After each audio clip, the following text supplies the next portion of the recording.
এই মূল যে ঘোষণাটা যে 7 লাখ থেকে ক্যাপিংটা 12 লাখ হয়ে গেল, সেটা কতটা স্বস্তি দিচ্ছে? স্বস্তি তো অবশ্যই, যারা ট্যাক্স দেয় তাদের পক্ষে স্বস্তি। আর এতটা হবে, 5 লাখ ডিফারেন্স হবে, এটা কেউই চিন্তা করেনি। মানে অতি বড় অর্থনীতিবিদও আমার মনে হয় চিন্তা করেনি, যেটা শুনতে পাচ্ছি। মধ্যবিত্তদের আয়করে বিপুল ছাড় দিয়েছেন কেন্দ্রীয় অর্থমন্ত্রী নির্মলা সীতারামন। এর পাশাপাশি একাধিক জিনিসের দামও কমছে। কিন্তু সাধারণ মানুষের প্রত্যাশা কি পূরণ হলো? কি বলছেন তারা, শোনাব আপনাদের। না, নিঃসন্দেহে একটা খুব ভালো ব্যাপার, খুবই সুখের ব্যাপার, আনন্দের ব্যাপার।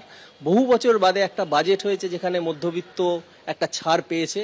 এর আগে আমরা বাজেটগুলো দেখেছি যেখানে মধ্যবিত্তর জন্য তেমন কিছু থাকতো না। তো এই বছরে অবশ্যই এটার জন্য অর্থমন্ত্রীকে ধন্যবাদ জানাচ্ছি। এই কর ছাড়ের সঙ্গে যদি নিত্য প্রয়োজনীয় জিনিসের দামটাও কন্ট্রোলে থাকে তাহলে কিন্তু সব মানুষের পক্ষে সেটা খুব ভালো হয়।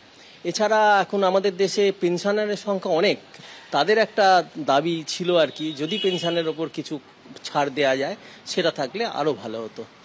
আর পাশে আর একটা জিনিস আমি বলবো যে কিছু ওষুধে ছাড় দেওয়া হয়েছে, কিন্তু অ্যাজ এ সিনিয়র সিটিজেন আমরা ফিল করি যে ওষুধের ক্ষেত্রে কিন্তু আরেকটু ছাড় হলে বোধহয় ভালো হতো, আমি আর একটু খুশি হতাম। এক কথায় অসাধারণ, কারণ এরকম ছাড় হবে এটা আমরা কালকেও জানতাম না, ঠিক আছে। আর যেসব ছাড় আমি আপাত দৃষ্টিতে যেটুকু খবর পেয়েছি সেগুলো সমস্তটাই আমাদের এই ধরনের মধ্যবিত্ত মানুষের কাছে ইজ ভেরি মাচ হেল্পফুল।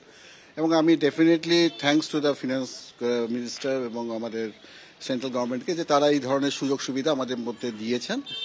তো every medicine is very much important for a human being, প্রত্যেকটা মানুষের জন্য। সেক্ষেত্রে এই কমানো দামের যে কন্ট্রোলটা সেটা সব ওষুধের ক্ষেত্রেই হওয়া উচিত, এটা আমার মনে হয়। বাট ওইগুলো কমিয়েছে সেটা তো definitely it's a good for আমাদের মিডল ক্লাস সোসাইটি। যারা মিডল ক্লাস আছে তাদের জন্য কিছুটা হয়তো সুবিধা, কিন্তু যারা আপার ক্লাস তাদের তো এতটা মানে ছাড় দেওয়া উচিত নয়। মিডল ক্লাসদের জন্য দিয়েছে, এটা অনেকটা স্বস্তির ব্যাপার হবে। তো যারা লোয়ার মিডল ক্লাস আছে তাদেরও স্বস্তির ব্যাপার, মিডল ক্লাসেরও স্বস্তির ব্যাপার। এটা সর্বোপরি ঠিকই আছে, খুব ভালো হয়েছে। হিউজ পপুলেশন কান্ট্রিতে এটা করেছে অনেকটা, মানে কি বলবো, জনসাধারণের স্বার্থের জন্যই করেছে। অনেকটাই সুবিধা হয়েছে, অনেকটাই সুবিধার এটা। কারণ কোভিডের পরবর্তীকালে আমাদের মতো মধ্যবিত্ত পরিবারে যারা ব্যবসা করে খাচ্ছি, আমাদের রোজগার অনেকটাই কম এখন। সেই রোজগার অনুযায়ী যদি চলতে হয় তাহলে পরে ট্যাক্স যতটা কম কাটবে তত আমাদের সুবিধা। आई एम हैप्पी, इससे रिलीफ बहुत होगा। मिडिल क्लास के लिए बहुत जरूरी है ये। मिडिल क्लास आज की डेट में बहुत परेशान है टैक्स के लोड से, जीएसटी ये वो लंद फंद। लेकिन ये 12 लाख तक की लिमिट जो है उसके लिए खुशी का सौदा है। বাজেটে মধ্যবিত্তরা কতটা ছাড় পেলেন? আয়করে বেনজির ছাড় দিয়েছেন কেন্দ্রীয় অর্থমন্ত্রী। বার্ষিক 12,75,000 পর্যন্ত আয় কর শূন্য। চাকুরিজীবী করদাতাদের জন্য এক ঢালাও ঘোষণা করেছেন অর্থমন্ত্রী নির্মলা সীতারামন। আয়করের সমস্ত স্তরে বিরাট ছাড়, এমনকি প্রবীণদের জন্য সেই সুখবর রয়েছে। সুদে ছাড় 50,000 থেকে বেড়ে হলো 1 লক্ষ।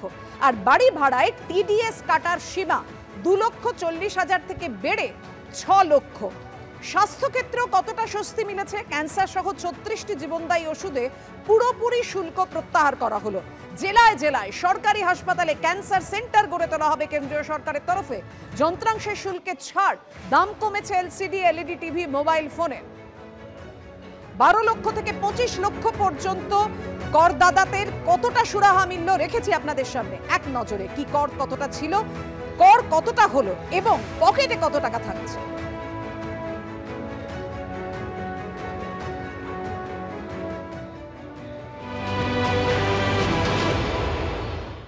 এখানে পরিষ্কার ক্লিয়ারিটি আছে, আগামী দিনে আরো ক্লিয়ারিটি আসবে।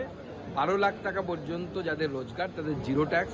12 লাখের উপরে যদি আপনার ট্যাক্স হয়, 14 লাখের উপরে 14 লাখ যদি আপনার ইনকাম হয় তাহলে পরে আপনি ট্যাক্সে পড়বেন, তখন আপনার উপরে স্ল্যাব লাগু হবে।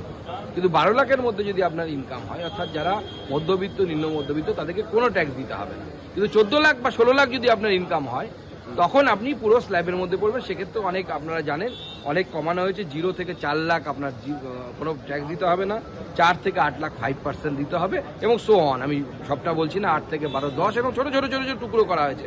অর্থাৎ যত কম রোজগার হবে, অর্থাৎ মিডল ক্লাসের দিকে যারা থাকবে তাদেরকে আরো তত বেশি রিলিফ পাবে।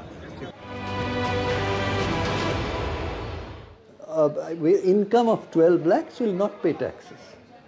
But remember, friends, inflation is raging. Nothing in the budget to control inflation.